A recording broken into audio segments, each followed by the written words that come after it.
लाडक्या बहिणींनो, तुम्हाला 2 आनंदाच्या बातम्या सांगतो मी ते. हां, 2 बातम्या आहेत.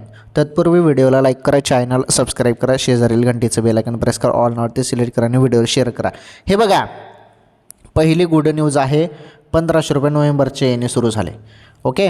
आणि दुसरी गुड न्यूज आहे, 3000 रुपये पण मिळणार. आता 1500 रुपये नोव्हेंबरचे सुरू झालेलं आहे. प्रत्येक लाडक्या बहिणींच्या खात्यामध्ये नोव्हेंबरचा हप्ता सुरू झालेला आहे. परंतु 3000 रुपये जे असणार आहेत हे तुम्हाला कधी मिळणार आहेत? जवळपास 14 जानेवारीपर्यंत तुम्हाला हे मिळणार, नवीन वर्षाच्या 14 जानेवारीमध्ये. आणि 3000 रुपये कसे काय? तर डिसेंबरचा हप्ता प्लस जानेवारीचा हप्ता, जानेवारी 2026चा हप्ता. ओके. हा 2025चा असणार आहे. तर या 2 हप्त्याचे पैसे मिळून, हप्ता मिळून तुम्हाला 3000 रुपये मिळणार आहेत आणि 14 तारखेपर्यंत, 14 जानेवारीपर्यंत हप्ता मिळेल. ओके.